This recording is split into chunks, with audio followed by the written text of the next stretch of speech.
नमस्कार दोस्तों, स्वागत है आपका हमारे YouTube चैनल पर। क्या अमेरिका वाकई में ही भारत को ब्लैकमेल कर रहा है या फिर भारत के अधिकारियों की जो करनी है वह हम भुगत रहे हैं? उनकी लेट लतीफ़ी, उनका आलस आज भारत को खा रहा है। दोनों में से जो भी जवाब है कमेंट में ज़रूर बताइएगा। फिलहाल खबर सुन लीजिए।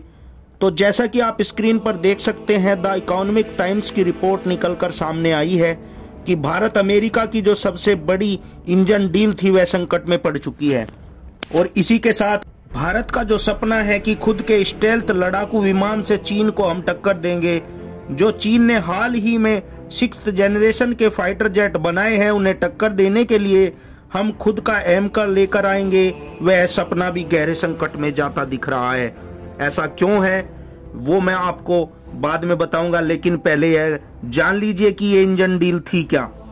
तो देखिए, यह बात तो आप जानते ही हैं कि भारत खुद का एमका यानी कि एक एडवांस स्टेल्थ लड़ाकू विमान बना रहा है, जो कि 5 नहीं 5.5 जनरेशन का लड़ाकू विमान होगा, यानी कि नियर 6th जनरेशन टेक्नोलॉजी उसमें होगी।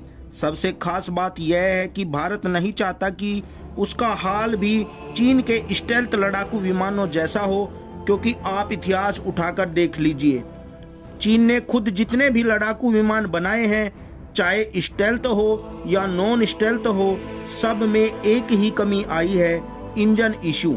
इंजन ओवरहीट होते हैं, इंजन धुआं फेंकते हैं, इंजन प्रॉपरली पावर नहीं दे पाता लड़ाकू विमान को। इसी वजह से इनके सारे लड़ाकू विमान फेल हैं। यहाँ तक कि जो 6th जनरेशन के हाल ही में लड़ाकू विमान आपने देखे, चीन के उन पर दुनिया को शक क्यों है? क्यों उन पर प्रॉपरली दुनिया भरोसा आज भी नहीं कर रही? क्योंकि चीन ने उनके इंजन के स्पेक्स नहीं बताए, और इंजन ही एक ऐसा मुद्दा है जहां पर चीन आकर मार खा जाता है। आज तक भी वह खुद का एक ढंग का इंजन डेवलप नहीं कर पाए, लेकिन भारत नहीं चाहता कि एमका का हाल भी ऐसा हो, इसलिए हम अमेरिका की मदद ले रहे हैं। अमेरिका का जो F414 इंजन है, जो एक बहुत ही शक्तिशाली इंजन है, और सबसे खास बात बहुत ही साइज में छोटा है, जिससे कि आप उसे स्टेल्थ सेल के अंदर फिट कर सकते हैं, और इस वजह से एमका एक 100% स्टेल्थ लड़ाकू विमान बन जाएगा, और उसे इतनी पावर मिलेगी जितनी कि दुनिया में आज तक किसी भी स्टेल्थ लड़ाकू विमान को नहीं मिल पाई। इसी वजह से भारत यह डील कर रहा है, और यह डील इतनी इम्पोर्टेंट है कि अमेरिका पिछले 1 साल से भारत के साथ मिलकर काम कर रहा है। अमेरिका की संसद के कई कानून बदले गए हैं इस डील की वजह से। तो खैर, हाल ही में पीएम मोदी का जब अमेरिकी दौरा हुआ, तो इसको लेकर जितने भी अटकलबाजी थी, जितनी भी समस्याएं आ रही थी, सबको सुलझा लिया गया था। और यह बात तय हुई थी कि जनरल इलेक्ट्रॉनिक जो अमेरिकी कंपनी है, वो G414 यानी कि G414 इंजन देगी, और उसका भी IAS नाम का वेरिएंट है, जो कि सबसे ज़्यादा शक्तिशाली माना जाता है और एडवांस भी है। वो वाला वेरिएंट भारत को दिया जाएगा। इतना ही नहीं, उसकी 80% तक की टेक्नोलॉजी भी ट्रांसफ़र करेगा अमेरिका। और इतना ही नहीं, ये इंजन भारत में मैन्युफैक्चर किए जाएंगे, भारत में इनकी प्रोडक्शन होगी।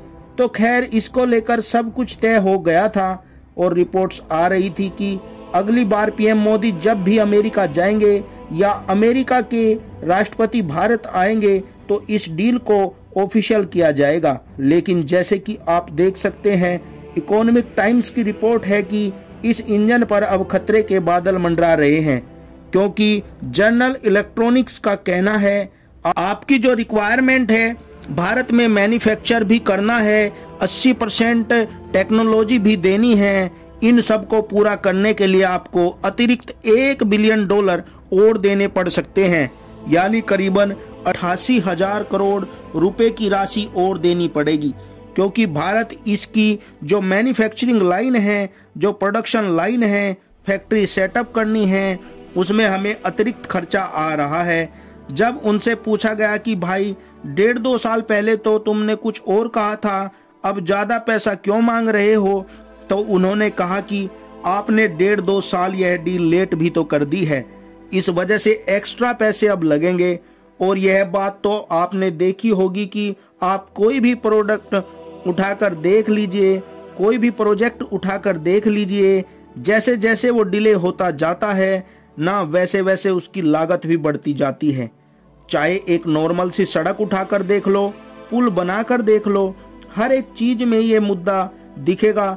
लेकिन मेरा सवाल यह है कि चलो थोड़ा बहुत बढ़ जाता, लेकिन अमेरिका तो $1 बिलियन बढ़ा रहा है। यह छोटी मोटी राशि नहीं है, बहुत बड़ी राशि है।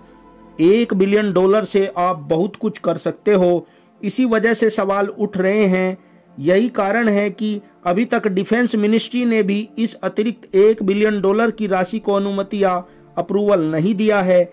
इस पर प्रिडिक्शन अभी जारी है और रिपोर्ट्स बता रही है कि अमेरिका पक्ष भी पीछे हटने को तैयार नहीं है और भारत भी इस पर अभी एग्री नहीं हो रहा।